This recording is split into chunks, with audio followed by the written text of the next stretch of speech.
Hello, कैसे हैं आप लोग। एक बार फिर मैं लेकर आया हूं आप लोगों के लिए एनसीईआरटी स्पेशल क्लास, जिसमें वर्क एनर्जी पावर के क्वेश्चंस में कराने वाला हूं। आपको बहुत इशू था कि आपसे क्वेश्चन नहीं बन पाते। अब वो सारी प्रॉब्लम रिजॉल्व हो जाएगी क्योंकि आपके क्वेश्चंस होते जाएंगे। इससे पहले एक लाइव सेशन की क्लास हुई थी जिसमें चैप्टर 1, चैप्टर 2, चैप्टर 3, चैप्टर 4 करा चुका हूं मैं। अगर आपने नहीं देखा तो वो देख लेना। और अब मैं कराने जा रहा हूं वर्क एनर्जी पावर के क्वेश्चंस का लेवल बहुत अच्छा है। एनसीईआरटी के 3 क्वेश्चन इसमें ऐसे हैं जो ऑलरेडी नीट और जेई में आ चुके हैं। मैं आपको बताता रहूंगा कौन कौन से क्वेश्चंस हैं जो आ चुके हैं। आप देखते रहिएगा, आपकी प्रैक्टिस बूस्ट होगी, आपका कॉन्फिडेंस बूस्ट होगा। आपको घबराना नहीं है क्योंकि अब आपके पास आ चुके हैं एनसीईआरटी के क्वेश्चन, और इसके बाद एक सीरीज आएगी जिसमें आपको एक्स्ट्रा क्वेश्चंस भी मिलेंगे आपकी प्रिपरेशंस को बूस्ट करने के लिए। क्वेश्चन साथ साथ करते जाइए, ढंग से करते जाइए। जो क्वेश्चन हार्ड लगे वीडियो को पीछे लेकर जाओ, दोबारा करके दिखाओ। अगर वीडियो अच्छी लग रही हो तो लाइक करते जाना, अपने फ्रेंड्स के साथ शेयर जरूर करना चैनल के सपोर्ट के लिए। सही कह रहा हूं मैं, शेयर जरूर करना। ठीक है, चलिए स्टार्ट करते हैं। वेट नहीं करते, वर्क एनर्जी पावर के बहुत ही बढ़िया बढ़िया क्वेश्चन।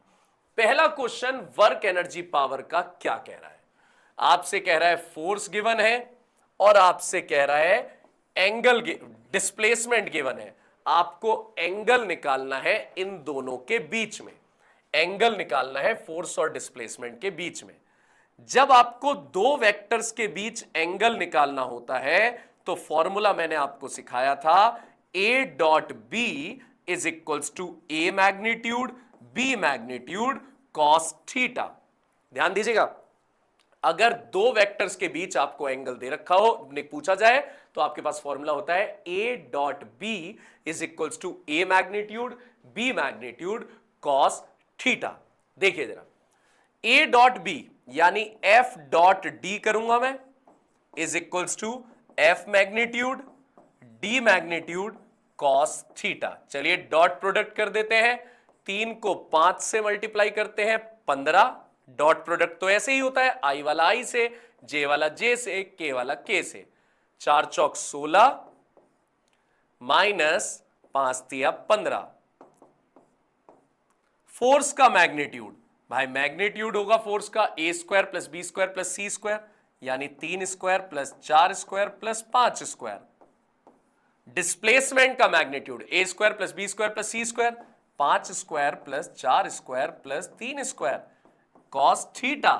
तो क्या आ गया आपके पास 16, 9 प्लस 16 प्लस 25 मतलब 50, 25 प्लस 16 प्लस 9 मतलब 50 कॉस थीटा। तो क्या आ गया हमारे पास कॉस थीटा, ध्यान से देखिएगा, 16 is equals to 50 cos theta. Cos theta की वैल्यू 16 अपॉन 50 यानी 8 अपॉन 25। तो थीटा की वैल्यू आ गई cos inverse 8 upon 25। Cos inverse 8 upon 25। अब आपसे पूछ रहा है प्रोजेक्शन बताओ एफ का डी पे। प्रोजेक्शन एफ का डी का मतलब क्या होता है, एफ ऑन डी यानी इन दोनों का डॉट प्रोडक्ट, और डॉट प्रोडक्ट आप कर चुके हो, 16 आया था। ठीक है, प्रोजेक्शन आ गया। मेनली आपको एंगल पे ध्यान देना है। एंगल आपके पास कॉस थीटा वाली फॉर्म से निकाल लिया हमने। A dot B is equals to, याद कर लो, A magnitude B magnitude cos theta. चलिए अगले क्वेश्चन पे चलते हैं। एक साइक्लिस्ट है जो 10 मीटर तक स्किड करता हुआ गया है रोड पे, और इस प्रोसेस के दौरान रोड ने उस पे फोर्स लगाई है 200 न्यूटन की। तो आपसे पूछ रहा है, मतलब अपोजिट फोर्स लगाई है, ये अपोजिट फोर्स। आपसे पूछ रहा है वर्क डन रोड ने कितना किया साइकिल पे, work done on cycle by road. तो वर्क डन का फॉर्मूला होता है F S cos theta.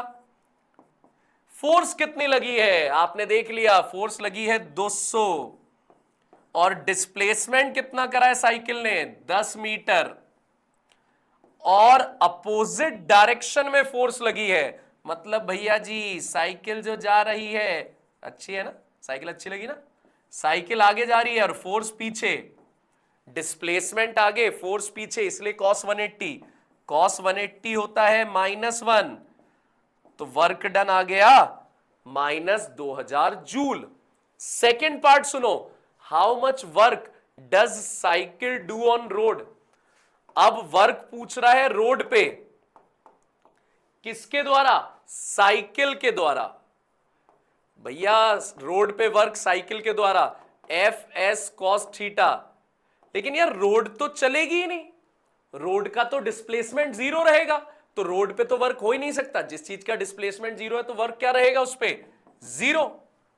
Road कहां चली है? नहीं चली रोड, तो वर्क डन कितना हुआ है रोड पे? 0, डिस्प्लेस ही नहीं हुई रोड। ठीक है, खाली साइकिल डिस्प्लेस हुई है, इसलिए साइकिल पे वर्क हुआ है, वो भी अपोजिट डायरेक्शन में, लेकिन रोड पे कोई वर्क नहीं हुआ। आगे सुनिए, एक पुलिस ऑफिसर ने गोली चलाई है 50 ग्राम की, मास है 50 ग्राम, इसे बदल देते हैं केजी में, 50/1000 किलोग्राम। ठीक है, और गोली की स्पीड है 200 मीटर पर सेकेंड, और गोली एक सॉफ्ट प्लाईवुड पे घुसती है, यहां गोली एंटर करती है, और प्लाईवुड की थिकनेस है 2 सेंटीमीटर। थिकनेस का मतलब हमारे पास हो गया कि ये जो 2 सेंटीमीटर है, और बुलेट जब बाहर निकलती है इससे, प्लाई से इमर्जेस, बाहर निकलती है, तो 10% काइनेटिक एनर्जी रह जाती है बस। यानी जो इनिशियल काइनेटिक एनर्जी थी उसका 10% ही फाइनल तक पहुंचता है, 10% ही पहुंचता है फाइनल तक। इनिशियल का जो इनिशियल थी उसका 10% ही फाइनल तक पहुंचता है। आपको बताना है यहां पे स्पीड कितनी होगी फाइनली। तो पहले kinetic energy, initial kinetic energy half mv²। ठीक है, देखिए हाफ मास कितना है इसका? 5/100, और वेलोसिटी कितनी है? 200, तो 200 का स्क्वायर, ये कट गया, 5 दूनी 10, भाई 1000 जूल है इनिशियल काइनेटिक एनर्जी, 1000। तो फाइनल तक कितनी पहुंचेगी? फाइनल तक पहुंचेगी 10% ऑफ 1000। भाई 10% ऑफ 1000 का मतलब 100 जूल, फाइनल पे पहुंची बस 100 जूल। लेकिन हमसे तो पूछा है स्पीड बताओ फाइनल, इमरजेंट स्पीड, मतलब जिस स्पीड से बाहर निकली है।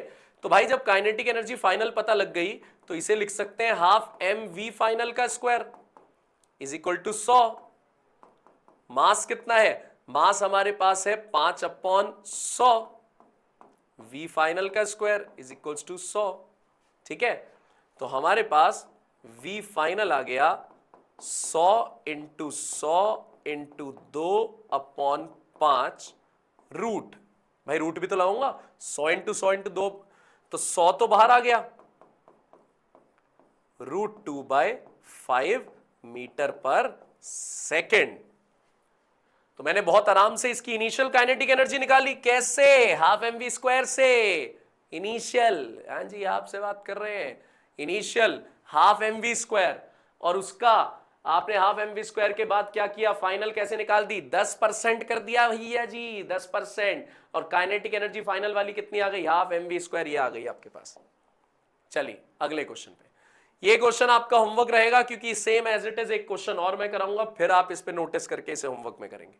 आइए, बहुत बढ़िया क्वेश्चन, बहुत ही बढ़िया क्वेश्चन। एक ब्लॉक का मास है 1 किलो, उस ब्लॉक की इनिशियल रफ्तार है 2 मीटर पर सेकेंड, और वो ब्लॉक एक रफ पैच में एंटर करता है, उबड़ खाबड़ पैच में।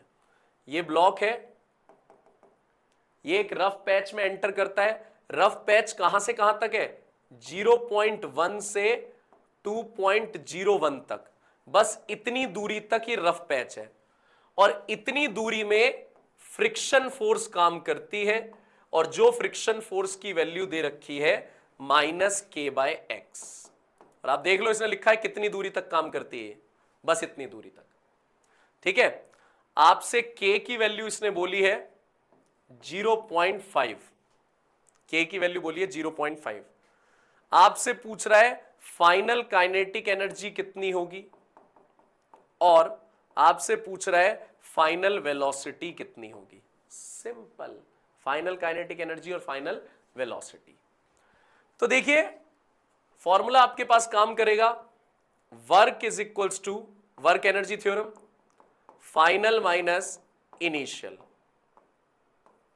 वर्क, फाइनल काइनेटिक एनर्जी निकालनी है, initial kinetic energy half mv square, final निकालनी है, मास कितना है 1 किलो, वेलोसिटी है 2 का स्क्वायर। तो हमारे पास वर्क डन आ गया काइनेटिक एनर्जी फाइनल -2। अब अगर मुझे वर्क डन का इंतजाम हो जाए तो फाइनल काइनेटिक एनर्जी पता लग जाएगी। वर्क डन का इंतजाम करना है, कर लेते हैं। यहां वर्क किया किसने है? फ्रिक्शन फोर्स ने। किसने वर्क किया है? फ्रिक्शन फोर्स ने। तो मैं वर्क Fs cos थीटा वाले तरीके से चल रहा हूं, लेकिन मुझे फ्रिक्शन फोर्स दे रखी है -kx। जब इक्वेशन की फॉर्म में फोर्स गिवन हो तो वर्क डन निकलता है ऐसे, dw is equals to F D X. Force की जगह -kx, k/x। पूरा वर्क निकालना है, इंटीग्रेशन। इस क्वेश्चन को जरूर पीछे ले जाके दोबारा रिपीट करना, ये हार्ड है भाई। पूरा देखो फिर दोबारा पीछे, फिर पूरा देखो, जब तक खुद ना करना सीख जाओ इसे बार बार रिपीट करना। कितनी दूरी से वर्क, मतलब लिमिट क्या है? 0.1 से 2.01 तक। देखो कहां तक लगा है एक्स में, 0.1 से 2.01 तक। 0 से W, dw का इंटीग्रेशन W, K आ गया बाहर। ध्यान देना, इस क्वेश्चन में मैं आपसे जिद कर रहा हूं कि रिपीट करेंगे आप जरूर इस क्वेश्चन को। -k, ध्यान सुनो, x का k की वैल्यू 0.5 है। k की वैल्यू ये देखो 0.5 है k की वैल्यू।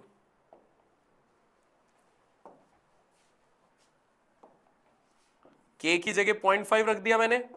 और जब नीचे पावर 1 होती है तो इसका इंटीग्रेशन होता है log x।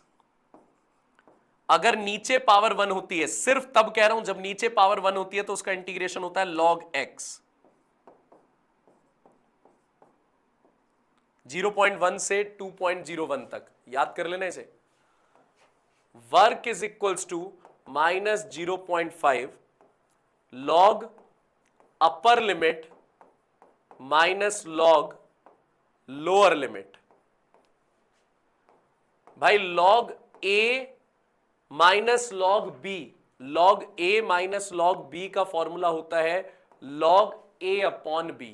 ये फॉर्मूला होता है log a अपॉन b। सीखते जाओ जो जो चीजें बता रहा हूं, log a अपॉन b। तो ये बन गया हमारे पास -0.5 log 20.1। भाई नीचे वाला पॉइंट हटा दिया ना, 20.1। और log 20.1 की वैल्यू आपको पेपर में गिवन रहेगी, ये लगभग 3 के बराबर होती है, लगभग 3 के बराबर होती है, गिवन रहेगी आपको पेपर में। तो यहां से वर्क डन आ गया -1.5 जूल। और अगर आपको याद हो तो अभी पीछे आपने निकाला था work is equals to kinetic energy final -2, ये रहा ना, फाइनल -2। तो काइनेटिक एनर्जी फाइनल -2 और वर्क की जगह क्या लिख दूं? 1.5। फाइनल -2, 2 इस तरफ जाके प्लस हो गया तो 2 - 1.5 0.5। फाइनल काइनेटिक एनर्जी आ गई, सॉरी भाई सॉरी, फाइनल काइनेटिक एनर्जी आ गई 0.5 joule. 0.5 joule final kinetic energy आ गई। और फिर हम इसे लिख सकते हैं, क्योंकि वेलोसिटी भी निकालनी है, 0.5 काइनेटिक एनर्जी फाइनल को हाफ mv फाइनल का स्क्वायर, 0.5 इंटू 2 1, मास की वैल्यू 1, vf स्क्वायर। तो vf आ गया हमारे पास 1 मीटर पर सेकेंड, क्योंकि मास भी हमारे पास 1 है। ठीक है, तो फाइनल वेलोसिटी हमारे पास आ गई 1 मीटर पर सेकेंड, 1 मीटर पर सेकेंड।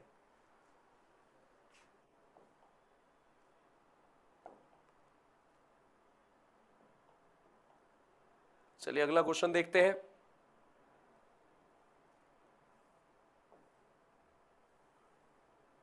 देखिए अगला क्वेश्चन हमारे पास कह रहा है, एक आप बॉब है जिसका मास m है, आप इसे गोल गोल इस तरीके से घुमा रहे हैं। एक बॉब है जिसका मास m है, आप इसे गोल गोल इस तरीके से घुमाए जा रहे हैं, लेंथ l है, लेंथ l, ठीक है। तो आपसे पूछा जा रहा है लोअर मोस्ट पॉइंट पर इसकी वेलोसिटी a पे, b पे और c पे। याद आ गया, मोशन इन वर्टिकल लूप पढ़ाया था। तो a पे वेलोसिटी होती है √5 और b पे होती है √3 और c पे होती है √r। ये आपको मैंने सिखाया था मोशन इन वर्टिकल लूप में। यहां रेडियस की जगह बस l लेना है, तो √5 LG, √3 LG, √LG, खाली फॉर्मूला यूज किया मैंने। अब मुझसे कह रहा है इसी क्वेश्चन में कि काइनेटिक एनर्जी B और C का भी रेशो निकालो। काइनेटिक एनर्जी B और C का रेशो, काइनेटिक एनर्जी का फॉर्मूला ½ mv², काइनेटिक एनर्जी का फॉर्मूला ½ mv², कैंसिल। तो VB कितना आ गया हमारे पास 3LG का स्क्वायर, तो 3LG का स्क्वायर रूट के अंदर जब करेंगे तो रूट हट जाएगा, 3LG आ गया। VC LG आ गया, स्क्वायर करने पे भाई LG तो आएगा, LG से LG कट गया, 3:1 आ गया। हमारे पास आंसर आ गया 3:1। नेक्स्ट क्वेश्चन ध्यान सुनिएगा। To simulate car accident, auto manufacture study the collision of moving cars with mounted spring of different constants. देखो कार के एक्सीडेंट के बारे में समझने के लिए ऑटोमोबाइल इंडस्ट्री में इस तरीके के, ये डिफेंडर हो गई, डिफेंडर की टक्कर कराई है इन्होंने किससे, स्प्रिंग से। उस स्प्रिंग का स्प्रिंग कांस्टेंट ये है K। डिफेंडर का मास है 1000 किलो, 1000 किलो, और डिफेंडर की वेलोसिटी है 18 किलोमीटर पर आवर। इसे मीटर पर सेकंड में बदल देते हैं। क्वेश्चन कह रहा है ये गाड़ी तेजी से भागती हुई स्प्रिंग से टकराई तो ये स्प्रिंग कितना कंप्रेस हो जाएगी। तो भाई सिंपल कंसेप्ट है, इस गाड़ी की जो काइनेटिक एनर्जी होगी वो पूरी तरीके से खर्च हो जाएगी स्प्रिंग को कंप्रेस करने में। यानी मैं कह सकता हूं कि kinetic energy of car is equals to potential energy of spring. जब किसी की पोजीशन चेंज होती है तो कौन सी एनर्जी आती है, पोटेंशियल एनर्जी। तो गाड़ी में क्या है, काइनेटिक एनर्जी, और वो खर्च किस चीज में हो गई, पोटेंशियल एनर्जी में, किसकी, स्प्रिंग में। Kinetic energy of car ½ mv², और पोटेंशियल एनर्जी का फॉर्मूला ½ KY²। वाई मतलब स्प्रिंग कितना कंप्रेस हो गई, वाई मतलब स्प्रिंग कितना कंप्रेस हो गई जब गाड़ी ने टक्कर मारी। तो जब गाड़ी ने टक्कर मारी तो पूरी अपनी काइनेटिक एनर्जी खर्च कर दी किसमें, स्प्रिंग को कंप्रेस करने में, यानी पोटेंशियल एनर्जी में। हाफ से हाफ कट गया, मास की जगह 1000 आ गया। वेलोसिटी कितनी है गाड़ी की, 5 का स्क्वायर। भाई मजे आ रहे हो ना, करते जाओ ढंग से, ठीक है। 5 का स्क्वायर, वेलोसिटी 5 का स्क्वायर हो गया। के की वैल्यू 5.25 इंटू 10⁻³ y²। ठीक है जी भाई, 1000 से तो पूरा 1000 उड़ गया, 5² upon 5.25 is equals to y²। तो y की वैल्यू आ गई 5√5.25 मीटर। y की वैल्यू रूट लगा दिया इस तरफ, ये हमारे पास आ गया। कंसेप्ट ध्यान देना, कंसेप्ट ये है कि पूरी तरीके से स्प्रिंग का जो इसे पिचकाने में स्प्रिंग की एनर्जी, अगर ये 5.25 की जगह 6.25 होता तो भाई एकदम से बाहर आ जाता अपने पास 2.5, है ना। अगर ये 6.5 होता तो 5 तो इसका बाहर आ गया था और 6.25 का बाहर आ जाता आपके पास, बड़े आराम से मजा सा आ जाता 625 का। ठीक है, तो डन, यहां तक आपको समझ आते जा रहे हैं। तो नेक्स्ट क्वेश्चन पे चलते हैं। आइए चलिए नेक्स्ट क्वेश्चन देखते हैं। अब नेक्स्ट क्वेश्चन देखते हैं क्या है हमारे पास। नेक्स्ट क्वेश्चन उसे समझ लेते हैं। देखिए नेक्स्ट क्वेश्चन कह रहा है an elevator can carry a maximum load of 1800 kg। एक एलिवेटर है जो 1800 किलो का लोड ले सकती है और इस स्पीड से चल सकती है, लेकिन इसे अपोज करने वाली फोर्स 4000 न्यूटन की लग रही है। मतलब ये जो लिफ्ट है इस पे एक तो mg नीचे लग रहा है और एक इसे ऊपर जाने से रोक रहा है अपोजिंग फोर्स जो है 4000 न्यूटन की। mg तो लग ही रहा है नीचे की तरफ, लेकिन 4000 न्यूटन की फोर्स भी नीचे लग रही है। तो अब इसे ऊपर ले जाने के लिए कितनी पावर चाहिएगी? भाई पावर का फॉर्मूला हम जानते हैं, force into velocity, but force हमें लगानी पड़ेगी mg प्लस 4000, तब जाके लिफ्ट ऊपर जाएगी। एक तो वजन के लिए और एक जो अपोजिंग फोर्स है जो ऊपर जाने से रोक रही है, वो उतनी फोर्स हमें लगानी पड़ेगी तब जाके ये ऊपर जाएगी। इनटू वेलोसिटी, मास कितना गिवन है 1800, जी की वैल्यू 10 प्लस 4000 और वेलोसिटी मेरे पास है 2। 18000 plus 4000 into 2, 22000 into 2, that is 44000 what. 44000 what मेरे को फोर्स लगानी पड़ेगी इसे ऊपर ले जाने के लिए, पावर लगानी पड़ेगी 44000 ऊपर ले जाने के लिए। लेकिन हमें हॉर्स पावर में भी बतानी है, खाली वॉट में नहीं, हॉर्स पावर में। हम जानते एक हॉर्स पावर में 746 वॉट होते हैं, तो एक वॉट में 1/746 हॉर्स पावर हो गए। तो हमें वॉट को बदलना है हॉर्स पावर में, तो हम लिख सकते हैं 44000 डिवाइड बाय 746। ठीक है, तब हमारे पास आंसर हॉर्स पावर में आ जाएगा।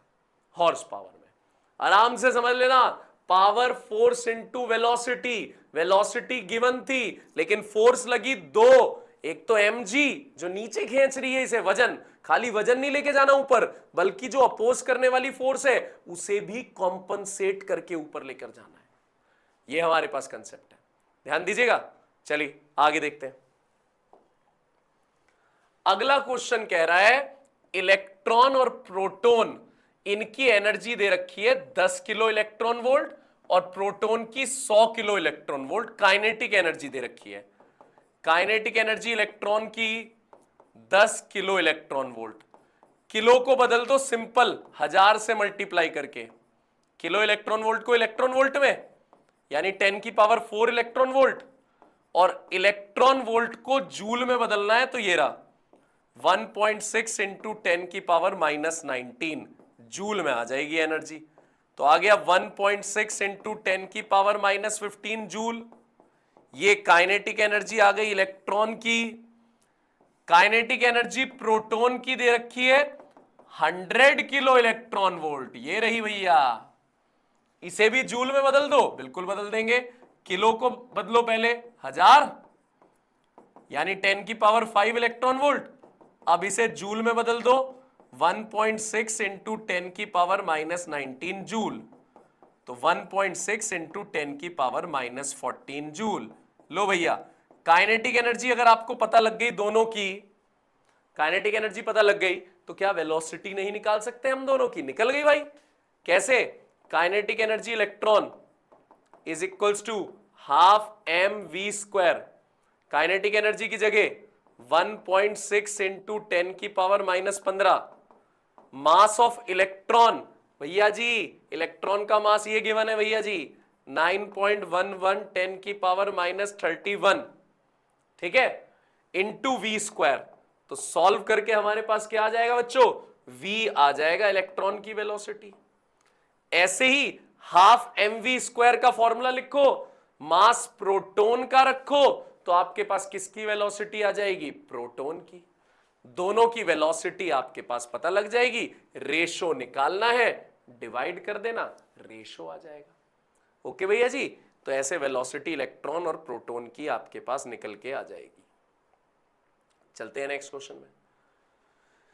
कह रहा है इस क्वेश्चन में आपको 5.8 एग्जाम्पल को रिकॉल करना है, वो डिफेंडर वाला देख लेना पीछे जाके, जिसमें डिफेंडर स्प्रिंग से टकरा रही थी। अब की बार यहां पे कह रहा है कि जो डिफेंडर है 1000 किलो की थी ना, 1000 किलो की डिफेंडर थी, वेलोसिटी शायद 5 मीटर पर सेकेंड थी वेलोसिटी। चेक कर लेते हैं एक बार पीछे जाके। डिफेंडर वाला क्वेश्चन कहां गया भैया? अरे आजा भैया डिफेंडर, ये रहा। तो आपके पास 1000 किलो और वेलोसिटी थी 5, के की वैल्यू ये थी। लेकिन अब की बार ये कह रहा है कि अब की बार इस डिफेंडर पे फ्रिक्शन भी काम कर रहा है, तो अब की बार स्प्रिंग कितनी कंप्रेस होगी? यानी डिफेंडर पे तो काइनेटिक एनर्जी जो बचेगी इस बार नेट, वो जितनी हाफ mv² थी वो नहीं बचेगी, बल्कि उसमें से माइनस वर्क डन हो जाएगा जो फ्रिक्शन उसको रोकेगा। पहले तो डिफेंडर जा रही थी स्मूथ रोड पे सेम काइनेटिक एनर्जी से, अब डिफेंडर जा रही है रफ रोड पे, तो उसकी काइनेटिक एनर्जी क्या हो जाएगी? कम। कम कौन कर देगा? उसकी काइनेटिक एनर्जी फ्रिक्शन कम करेगा। तो half mv² minus work done by friction. तो फ्रिक्शन का वर्क डन कितना रखूं?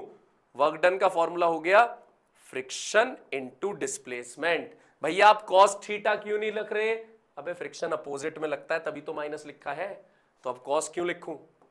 मैंने अपोजिट का माइनस लगा तो दिया। मास कितना है? 1000 किलो, वेलोसिटी हो गई 5², फ्रिक्शन हो गया म्यू आर, और कितना डिस्प्लेस हुआ है? स्प्रिंग कितना डिस्प्लेस हुई है? वाई। हाफ काट दो इसे, 500, 5 पंजे 25, 25 पंजे 125, 12500। म्यू हमारे पास दे रखा है 0.5, आर की वैल्यू होती है mg इंटू वाई, 12500 0.5, मास आ गया 1000, जी की वैल्यू 10, वाई पॉइंट हटते ही ये गया 1 0, तो 12500 माइनस 5000 वाई।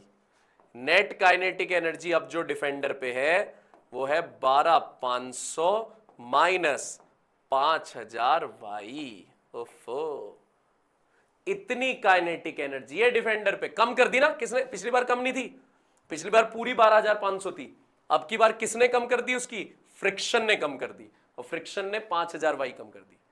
और यही काइनेटिक एनर्जी किसमें खर्च हो जाएगी? देखिए काइनेटिक एनर्जी नेट खर्च हो जाएगी पोटेंशियल एनर्जी ऑफ स्प्रिंग पे। Net kinetic energy 12500 minus 5000 Y, friction की potential energy half K Y square, K की वैल्यू 5.25 10 की पावर 3 पिछले क्वेश्चन में जो था। यानी इस बार वाई तो क्वाड्रेटिक से सॉल्व होगा। हाँ भैया वाई क्वाड्रेटिक से सॉल्व होगा इस बार। कैलकुलेशन बड़ी है, टॉपिक था आपको समझाने का कि अगर फ्रिक्शन आ जाए तो रफ्तार कम हो जाती है। पिछली बार तो काइनेटिक एनर्जी पूरी तरीके से खर्च हो गई पोटेंशियल में, है ना, लेकिन इस बार काइनेटिक एनर्जी में फ्रिक्शन भी। 2 बार रिपीट कर लेना इस क्वेश्चन को, बोल रहा हूं आपसे। हाँ भैया बैठो मत, 2 बार रिपीट कर लेना क्वेश्चन। आओ अगला देखते हैं। कह रहा है बॉडी पे फोर्स इतनी लग रही है और बॉडी जा रही है खाली जेड एक्सिस में, और कितना जा रही है जेड एक्सिस में? 4 मीटर। तो वर्क डन कितना होगा? फोर्स क्या लग रही है? -1i plus 2j plus 3k। और डिस्प्लेसमेंट खाली कौन सी एक्सिस में हो रहा है? जेड। जेड का मतलब k में, 4 मीटर k में। तो i में कितना डिस्प्लेसमेंट है? 0। वाई में कितना डिस्प्लेसमेंट है 0 और इसमें 4, तो वर्क डन क्या आ जाएगा F dot S dot product 0 0 12, तो आंसर आ गया 12 जूल वर्क डन। सिंपल, यानी वो खाली कौन सी एक्सिस में जा रही थी, जेड एक्सिस में, तो उसका डिस्प्लेसमेंट खाली जेड में था, तो force dot displacement work done आ गया। अगला क्वेश्चन, एक 300 किलोग्राम की ट्रॉली है जिसमें 25 किलो के सैंड बैग्स हैं। ये सैंड बैग रेत भरी हुई है। ये ट्रॉली जा रही है 27 किलोमीटर पर आवर से। अब ट्रॉली के फ्लोर में छेद हो गया जहां से रेत निकलने लगी। 0.05 किलोग्राम पर सेकंड से, यानी इतनी रेत हर सेकंड गिरती जा रही है। तो जब रेत पूरी निकल जाएगी तब ट्रॉली की रफ्तार, फाइनल रफ्तार कितनी हो जाएगी? पहले मुझे बताओ, ये रेत ट्रॉली के अंदर से निकल रही है ना, तो कोई एक्सटर्नल फोर्स लगी ट्रॉली पे? नहीं। न्यूटन का फर्स्ट लॉ याद करो, जब तक एक्सटर्नल फोर्स नहीं लगती तब तक इनिशियल और फाइनल वेलोसिटी क्या रहती है? सेम। जब तक एक्सटर्नल फोर्स नहीं लगी तब तक इनिशियल और फाइनल वेलोसिटी क्या रहती है? सेम। तो वही तो बोल रहा हूं मैं। अगर हमारे पास एक्सटर्नल फोर्स नहीं लगी तो इनिशियल और फाइनल वेलोसिटी क्या रहेगी? सेम। तो भैया यहां पे भी तो सेम रहने वाली है भैया जी। क्यों? क्योंकि ये तो रेत जो गिरी है, रेत गिरी है वो ट्रॉली के अंदर से गिरी है, बाहर से कुछ फोर्स थोड़ी ना लगी है। तो अभी भी फाइनल वेलोसिटी क्या रहेगी ट्रॉली की? 27 किलोमीटर पर आवर। क्वेश्चन ऐसा लग रहा था जैसे पता नहीं कितना भयंकर हो, क्या क्या करना हो, कुछ नहीं करना, ये है 27 किलोमीटर पर आवर। अगला क्वेश्चन देखिए, एक पेंडुलम है जो हॉरिजॉन्टल पोजीशन से रिलीज कर दिया भाई, यहां से, मतलब यहां वेलोसिटी कितनी है? 0। 1.5 मीटर लेंथ है इसकी पेंडुलम की। यहां से छोड़ दिया पेंडुलम, अब छोड़ दिया तो ग्रेविटी तो नीचे लाएगी इसे, इस बॉल को नीचे ही लेके आएगी बॉल, ठीक है? तो इसका मतलब पेंडुलम कहां आएगा? नीचे। अब पेंडुलम लोएस्ट पॉइंट पर आ गया बी पे, तो लोएस्ट पॉइंट पर इसकी वेलोसिटी कितनी होगी? बस ये बताया है ए से बी आने में, ए से बी आने में, पेंडुलम ए से बी आया, ए से बी आने में इसकी 5% टोटल एनर्जी गई।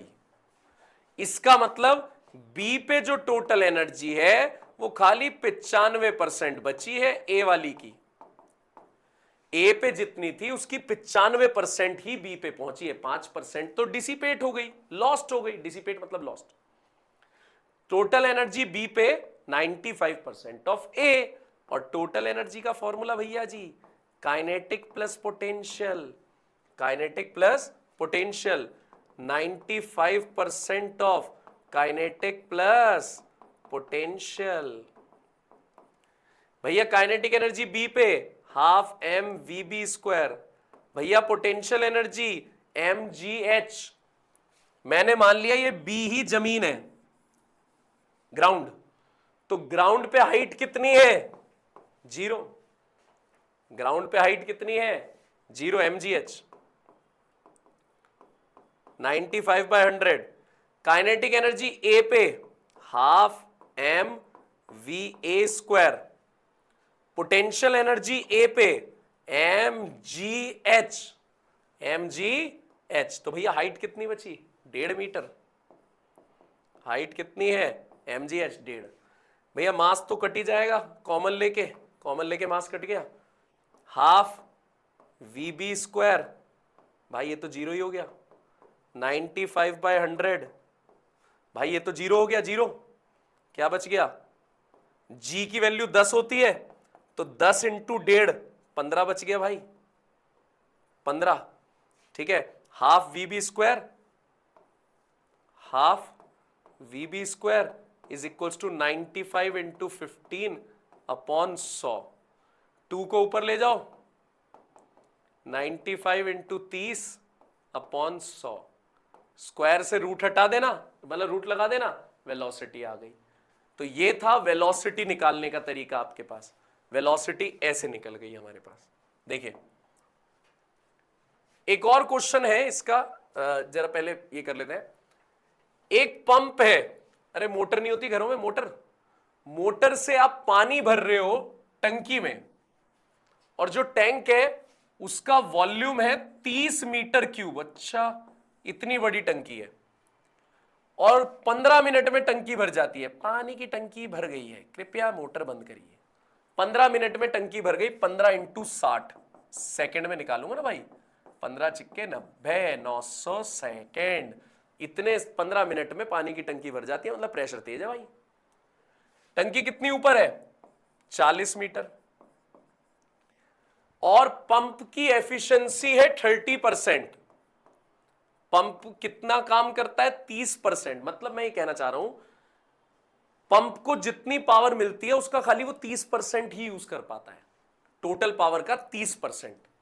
ठीक है, मतलब पंप जो यूज कर पाता है वो 30% ऑफ टोटल पावर का है। आपको टोटल पावर निकालनी है, तो भाई मैं पंप की पावर को ये नहीं लिख सकता work upon time, total power. ये तो इस तरफ राइट साइड तो सेम है, राइट साइड सेम है। पंप की पावर को वर्क अपॉन टाइम, और वर्क कितना कर रहा है पंप? पानी ऊपर चढ़ाने में mgh upon time, 3/10 power time, total power. Mass को लिख सकता हूं वॉल्यूम इनटू डेंसिटी। वॉल्यूम कितना है? 30। डेंसिटी पानी की कितनी होती है? 1000। जी की वैल्यू 10। कितनी हाइट तक जा रहा है? 40। Time 900। 3/10 total power. Right side वाला सेम चल रहा है। बहुत अच्छा क्वेश्चन है भाई, बहुत अच्छा। बहुत सारे चेंजेस करे मैंने इसमें, एफिशिएंसी से भी, और ये भी देख लेना वॉल्यूम इनटू डेंसिटी, ये सब।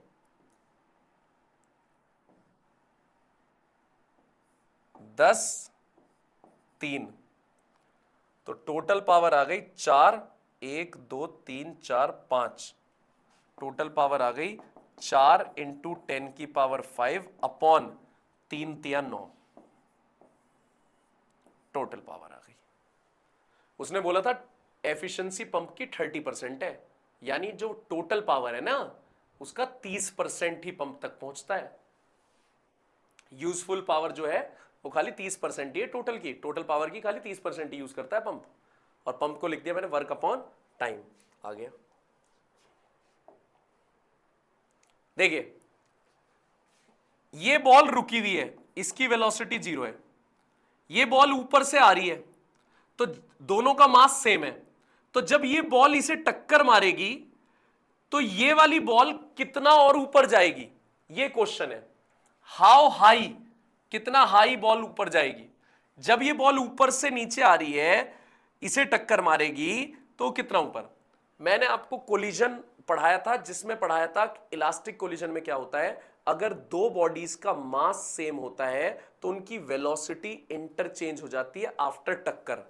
मतलब अगर ये मास है और ये मास है, इसकी वेलोसिटी पहले 5 थी और इसकी वेलोसिटी 3 थी, तो टक्कर के बाद इसकी 3 हो जाएगी और इसकी 5 हो जाएगी, अगर मास सेम है। तो जब ये नीचे आ रहा है, इसकी वेलोसिटी कितनी है? 0। जब ये इसे टक्कर मारेगा तो इसकी वेलोसिटी फाइनल क्या हो जाएगी? 0। इंटरचेंज हो जाएगी, इसकी रफ्तार इसे मिल जाएगी जब ये भागता हुआ नीचे आएगा, और ये 0 था तो इसकी 0 हो जाएगी। तो जब इस पेंडुलम की रफ्तार 0 हो गई तो ये कितनी हाइट पे जाएगा? जाएगा ही नहीं, ये तो ऊपर जाएगा नहीं, तो इसकी हाइट क्या रहेगी? 0। ये तो ऊपर जाएगा ही नहीं, इसकी हाइट क्या रहेगी बच्चों? 0। सिंपल, खत्म। अगला क्वेश्चन, पानी की बूंद ऊपर से गिर रही है, रेन ड्रॉप, नीचे पहुंचते पहुंचते उसकी रफ्तार हो गई 5 मीटर 50 मीटर पर सेकेंड। 1 किलोमीटर की हाइट से गिरी है ये। कितनी हाइट से गिरी है? 1 किलोमीटर। तो आपसे पूछ रहा है ग्रेविटी ने कितना वर्क किया। भाई ग्रेविटी ने वर्क किया mgh। पानी की बूंद का मास 1/1000, ग्रेविटी 10, हाइट की वैल्यू, हाइट 1 किलोमीटर मतलब 1000 मीटर, मास किलोग्राम में बदल लिया, तो इसका मतलब ग्रेविटी ने कितना वर्क किया 10 जूल। अबे लेकिन इस पे जो वर्क हुआ ग्रेविटी ने करा 10 जूल, लेकिन इसमें काइनेटिक एनर्जी कितनी बनी इसकी, हाफ mv²। मास है 1/1000 और वेलोसिटी है 50 का square. Cancel cancel, 25/2 12.5 upon 10 1.25 joule है। ग्रेविटी ने कितना इसे वर्क किया था 10 जूल, लेकिन इस तक पानी की बूंद तक कितना पहुंचा 1.25 जूल। इसका मतलब बाकी बचा हुआ 8.75 जूल वर्क कहां गया, ये कहां गायब हो गया। ग्रेविटी तो 10 जूल वर्क कर रही थी, लेकिन इस तक पहुंचा 1.25, तो 8.75 कौन खा गया, resistive force. What is the work done by unknown resistive force. Unknown resistive force ने कितना वर्क किया, वर्क किया रेजिस्टिव फोर्स ने 8.75, और वो भी माइनस का, घटा दिया ना उसने माइनस का। ग्रेविटी का वर्क तो mgh से आ गया, mgh। पानी की बूंद पे कितनी एनर्जी बची 1.25, जबकि 10 जूल का वर्क हुआ था तो 10 ही पहुंचनी चाहिए थी, 10 नहीं पहुंची उस पे नीचे तक, 1.25। इसका मतलब 8.75 कौन खा गया भैया, कौन खा गया, 8.75 खा गया रेजिस्टिव फोर्स, और वो भी माइनस, क्योंकि वो अपोज कर रहा था। क्लियर।